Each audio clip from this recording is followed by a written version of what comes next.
দর্শক আসসালামু আলাইকুম। আমরা প্রান্তিক কৃষিদের জীবনের সাথে বাঁশ খুব অঙ্গাঙ্গিভাবে জড়িয়ে আছে।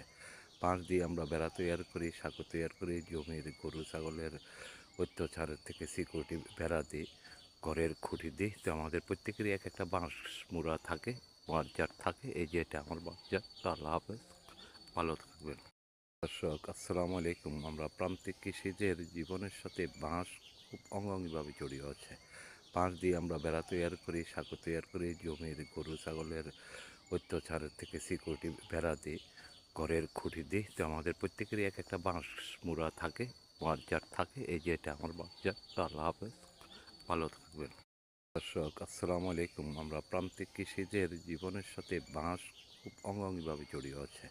বাঁশ দিয়ে আমরা বেড়া তৈরি করি, সাঁকো তৈরি করি, জমির গরু ছাগলের অত্যাচারের থেকে সিকিউরিটি বেড়া দিই, ঘরের খুঁটি দিই। তো আমাদের প্রত্যেকেরই এক একটা বাঁশ মুড়া থাকে, বাঁশঝাড় থাকে। এই যে এটা আমার বাঁশঝাড়। তো আল্লাহ হাফেজ, ভালো থাকবেন।